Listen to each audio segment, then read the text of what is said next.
Shush. Kapait naman yan.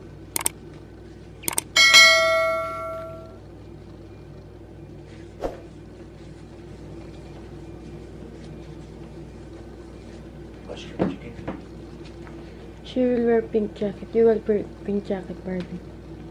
Malamig din. Guys, good morning! Ngayon na lang ako makakapag-vlog ng full day, Full day ba yun? Ng whole day. Kasi to be honest, guys, simula umalis ate ko, hindi na ako masyadong nagba-vlog. Ano lang siguro sa isang araw, 1 clip, 2 clip, ganon. Dahil nga, sabi ko, magba-vlogmas ako. Kailangan, pag magba-vlogmas ka, kailangan updated ka. Today, it's my Benan's birthday, yung lalaki.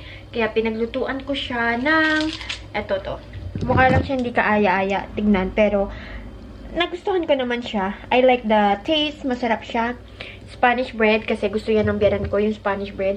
I also cook soup and cake. Supposed to be, ang lulutuin ko talaga is chicken, beef, mga Turkish food. But, ang sabi ng asawa ko, wag na nga daw magluto kasi matrabaho pa. At saka yung biyanan ko rin, hindi na rin siya kumakain ng mga meat or ng chicken. Since, parang pag every time na kumakain siya, something happened to his throat. I don't know kung ano ba yun. Kaya, ayun. And also, nagpabili rin ako ng cake. And then, gift. Ngayon, ano pa lang, 2 o'clock pa lang. Sabi ko kay Gunnar, we have to go. Dahil, para naman mabisita niya rin yung papa niya. Eh, sabi nga niya, kami na nga lang daw pupunta. Walang problema sa amin yun na kami yung pupunta. Pero, ang sa akin kasi, I want him to visit his father also. Kasi nga, syempre, birthday rin tatay niya. Tapos, alam niyo yun, hindi na nabibisita ng ni Gunnar yung tatay niya. Kasi nga, busy na nga, diba? Bago ko makalimutan pala, nagluto din pala ako ng bread na ang palaman is ano bang palaman na ito? Uy, kalimutan ko na. White cheese.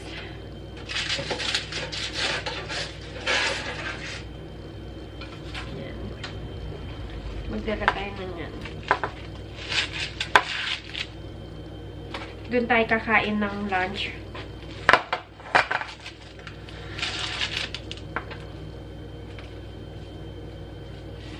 Yung ano niya, yung sugar niya, lumalabas. Kaya okay na rin yan. Dala rin tayo ng soup. Ang sabi ni Barbie, yung ano daw, yung soup daw, hindi daw masyadong maasim. Hindi ko lang alam, kasi hindi ko pa siya natatry. Pag nagluluto ako, guys, hindi ko na tinitikman. Hindi ko alam kung bakit. Parang masyado akong kumpiyansa talaga sa luto ko, ano. Ngayon, tikman natin. Kasi parang ako na-curious, eh. Pero ubos naman ni Barbie at saka ni Yaren. Yung mama ko hindi siya nakain ng Turkish food. Normally. Lalong-lalo na yung may mga yogurt na pagkain. Kasi ayaw niya ng mga maaasim.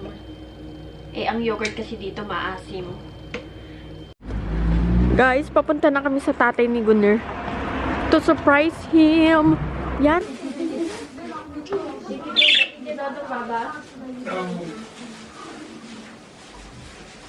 Yari niyo daw pinagbaba, Dede?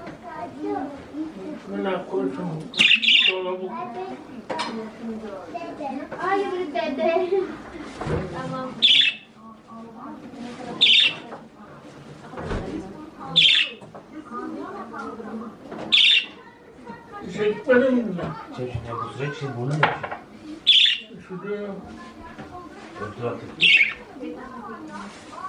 Kaçta bıraktın sen şeyi?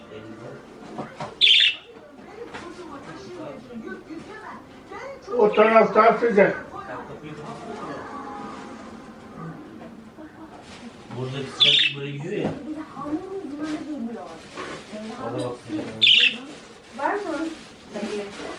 Burada? Yok, içerisi daha sıcak. Çok az. Damıtıya kapattık onu dedi. Senin şey otomatik çıkarmış dereceyi. Upo ka na. Halika, gusto mo pumunta dito? Nakita mo na ito?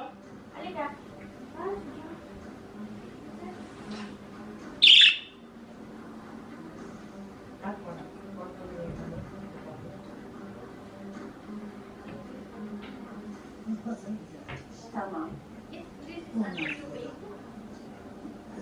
Kişileti böyle mi oluyor? Yani bu tabak kötü bir tabak değil. Çiğ börek yemedim deme. Ya bir tane daha kızarmışsın dedi. Tamam o zaman ne Ha. soruyorsun? Bunu tam kızartmamış, daha böyle pişmişsin dedi. Bu tabaktan ben tat alamadım. İyi mi böyle yani? Sıcak olsun. Ben merak ettim. You sit down there. Yok burası da iyi ama uykudan kalktılar. Pardon. Tamam. Dolapta. Ne? Tabağım. Tabak baktı.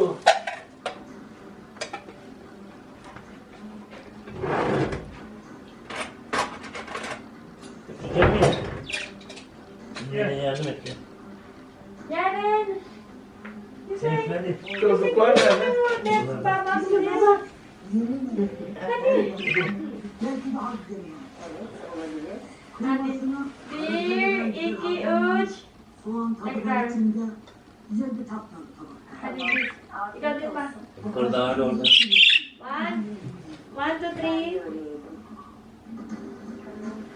Daha bu değil mi? Ne? Yukarı dayanmadı değil mi? Ya numara yapıyor. Hamuru Kaç seneden beri orada. yağlı kızartmadan koymuş içine. Başka insan bulamayız. Çağırıp duruyor.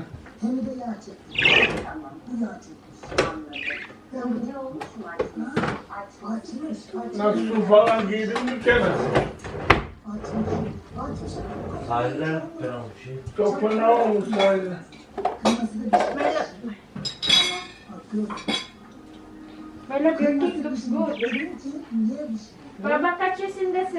Kızgın yağ atınca açık ocağım. 68. Ha, 68. Hem içine güzel bir şey bulun ya. Burada sandalyeler var ne yaptın? Ha, vallahi. Onlar sizde. Aşkım ben O her küçük sandalye var. Bir ara getir birkaç tane buraya. Beğenmedin mi? zaman bu tabağı açtım. Evet.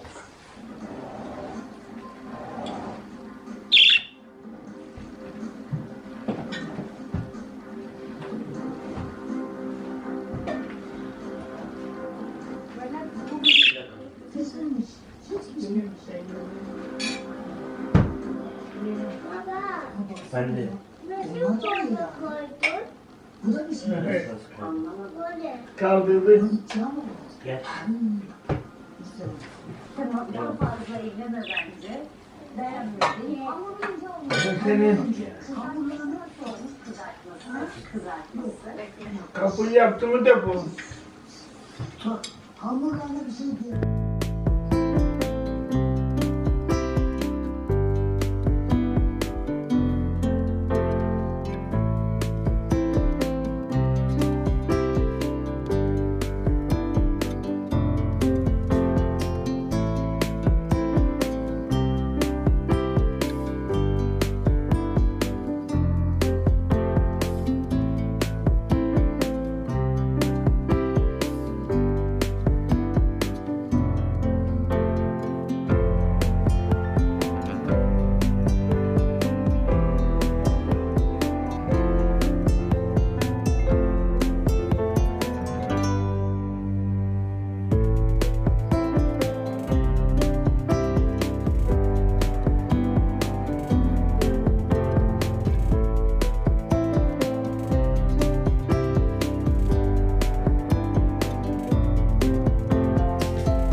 Sumakit yung ganito ko ay.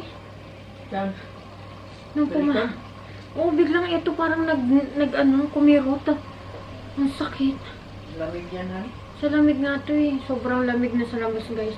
Merong snow sa taas ng bundok.